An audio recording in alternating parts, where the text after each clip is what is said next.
I went to the US because it was my mom who was sick, not me. And at the time, I was very busy sa showbiz career ko. Pero syempre, pag ang parent natin ang involved na may sakit, syempre, we will drop everything for our parents. And little did I know that was the Lord already. He was the one that was making things happen the way that they did. He was in control of the situation. Kasi if not for the fact that my mom was sick and I was the one that went with her to accompany her, I would never have found out that I was already battling cancer myself at the time. And the doctors would not have found out. And actually, it was really a hidden blessing. It was blessing in disguise that I was the one that was sent there. So, with regard to speaking about the seeds of wisdom, I really had to contemplate and bring back myself to the time when I was actually first diagnosed with cancer. And I remember the first feeling that I had initially when the doctors told me na yun nga, na cancer ako, was fear. It's normal, I think, for everybody no, na kapag nalaman nila that they have cancer at any age, kahit matanda ka na, kahit bata ka pa, the first thing that sets in is real fear. Fear that mamamatay ka na.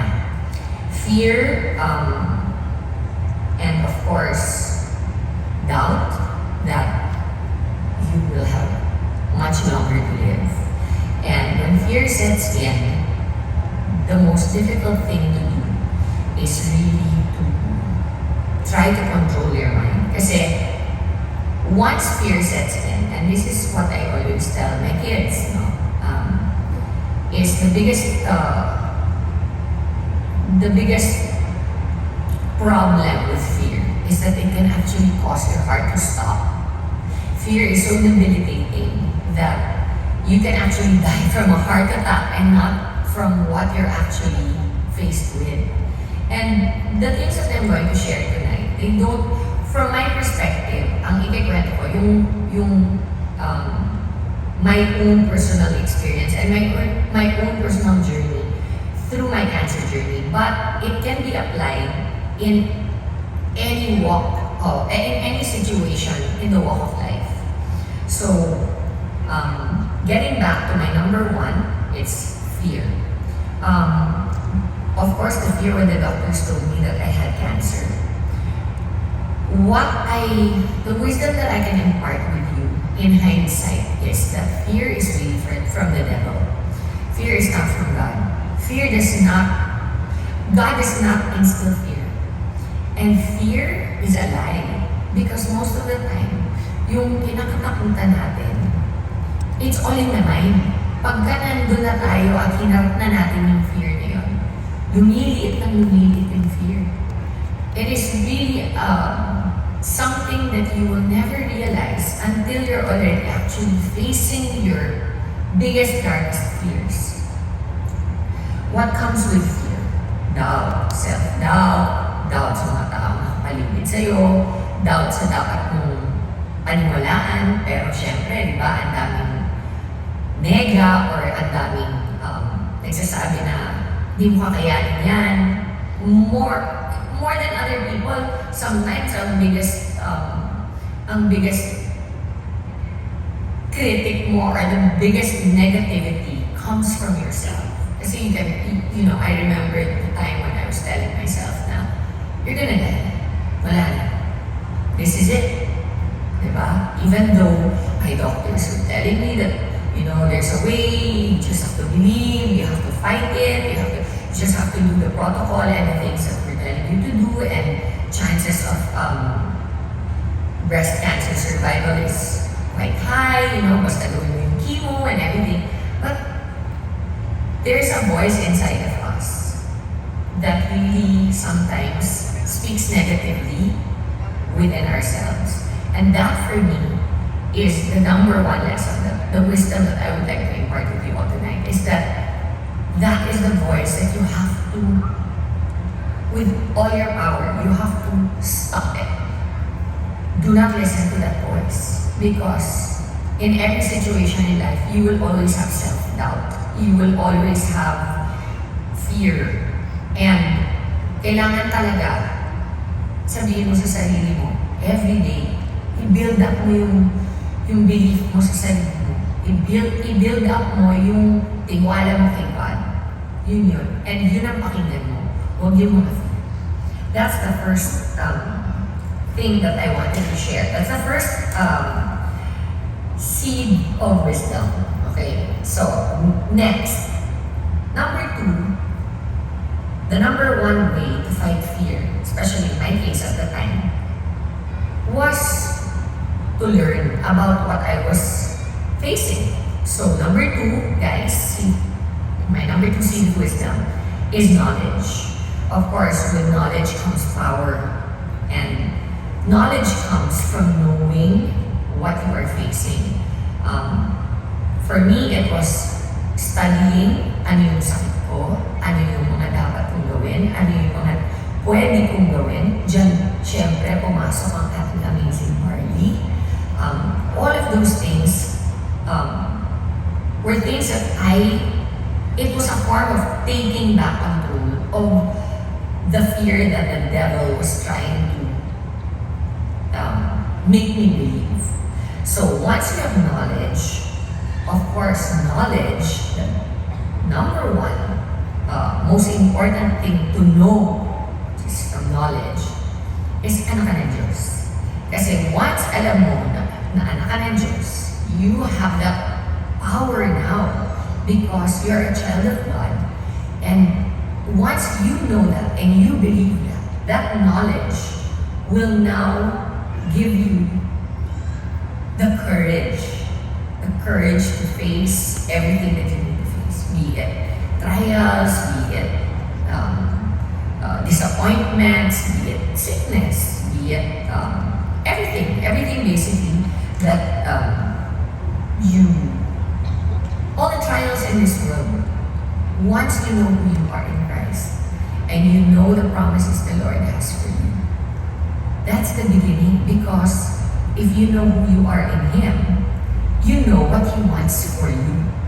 And di ba sabi sa Jeremiah 29:11, "For I know the plans I have for you, plans to prosper you and not to harm you, plans to give you a hope and a future." So, if you know that deep in your heart, and you believe it talaga, then alam mo na whatever it is that you're going through is temporary, that the Lord has a plan for you. And kahit na in my case, even it got to the point where even if death was the plan for me, I found peace kasi I knew that He was in control even of what for me was the worst. So if He's in control of that and He is the one that wills that for me, then I'm at peace with it. Then I know that it will be okay. That hindi mapapabayaan si Lexi, that everything will be according to His plan. And I know that all of us naman will die. Siguro, in hindsight now, I kind of see it as a blessing that what I went through, because imagine na naramdaman ko na yung complete surrender and yung complete trust in the Lord, na because I know the knowledge that I had, the knowledge of what I discovered during my battle. I know that He will always be there for me. And when you have the Lord in your heart, nothing can compare. No amount of fear will make you kabado or will shake you, because your foundation is unshakable. So that is my second lesson for you guys tonight. And of course, the third, which also comes with knowledge, but actually, without it, knowledge is useless, diba? The third one is faith.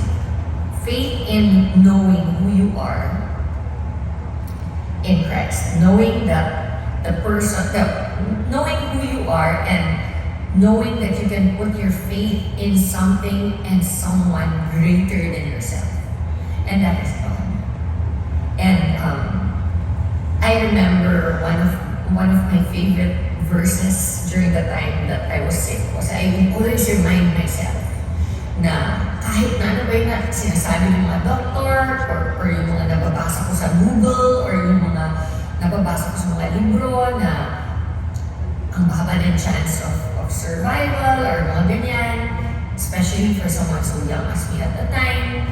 Tapos, aggressive yung cancer pag bata ka, di ba? So, naiisip ko, ano ba yung dapat kong panghawakan na verse? And ito yun. Yung sa Romans 8:31, where he says, if God is for us, then who can be against us?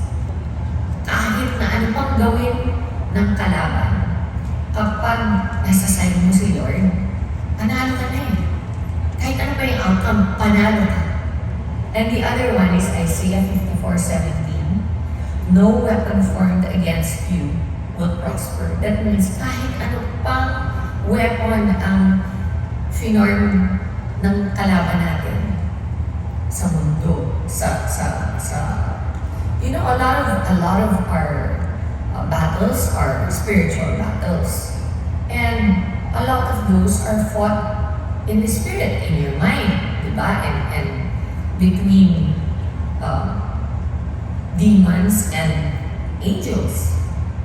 Basically, those are, and you have to believe that because you're a child of God, no weapon will prosper against you. That you are protected by the Lord. And, and all heavenly bodies, protektado tayo. At the time, my life verse was Psalm 30 verse 2, which says, O Lord my God, I cried to you for help, and you healed me. And that is one of, hanggang ngayon, iyak pa rin ako. Kasi, the Lord really keeps His promises. And nung nabasa ko yun, I really believed that He was going to heal me. And you know what, guys? He didn't just heal me, He really took care of me. Took care of me, took care of my children. At the time, sila ang anak ko. And He gifted me again with another child, with Liam. And throughout that whole journey, dun ko na-discover yung barley. And look at the amazing purpose that barley has brought into existence. Not just for me, but for everybody that we have helped through I Am Worldwide.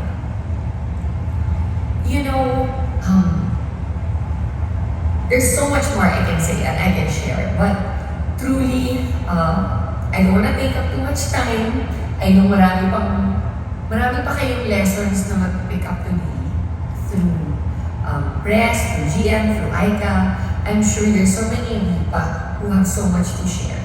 So, I guess I just want to give you a piece of wisdom that I take with me everywhere. Remember this, true wisdom, like God's grace, is a divine gift granted by God when we ask for it. It is knowledge with insight on how to apply it effectively. So basically, ang wisdom, kailangan hinihingihan kay Lord. Okay? Kailangan attentive ka, kailangan willing kang tumanggap, open ka. At para maging effective ang knowledge, okay, kailangan i-apply mo. And that is very important with the kind of work that we do in network marketing. There are many people who enter this industry and they wonder why they don't succeed. They have the knowledge. They learn it. Madaling matutunan ng isang bagay. Paulit-ulit lang, malalaman mo na eh, di ba? Mga lyrics nga ng kanta eh, kung naririnig mo lang sa kotse, paulit-ulit, you know it already. But do you understand it and do you know how to apply it? And that is the secret to wisdom. You have to learn how to apply it and you have to apply it effectively. And it has to be in a way that is helpful to other people, not just to yourself. That's why I will close with this. You have to remember that the 7 pillars of wisdom is number 1, fear of the Lord. Pag wala kang fear of the Lord, never ka magkakaroon ng wisdom kasi wisdom, you need to ask Him for it. Number 2, you must be open to instruction. Number 3, once you're open to instruction, you will receive knowledge. Kasi madali kang turuan. From knowledge, you will gain understanding. From understanding, you will have to learn discretion. What is discretion? Freedom to decide how to respond to a particular situation. That is super important. Kasi kung wala kang discretion, dandal ka lang ng dandal. Hindi ka marunong mag-judge kung kailan ka dapat magsalita at kailan ka dapat hindi magsalita. Then of course, there is counsel. How teachable are you? Okay? And how do you respond to your leaders? Last but not the least, you have to have reproof. You have to be open to rebuke, open to being corrected. That, for me, those are the guidelines to wisdom. 7 yan, ulitin ko. Fear of the Lord, instruction, knowledge, understanding, discretion, counsel, and reproof. Now, if you have those 7 things, I guarantee you, whatever it is in your life, you will succeed. I think I'm gonna leave it at that, guys. I am so honored to have been able to share this testimony with you. My seeds of wisdom, alam niyo, mag-54 na ako at the end of this month. So, I hope that through my life, you are able to learn and pick up some good lessons. And until next time, magkita-kita tayo ulit sa Seeds of Wisdom Part 2. God bless you all. I remain faithfully yours, your Maritoni. Thank you so much.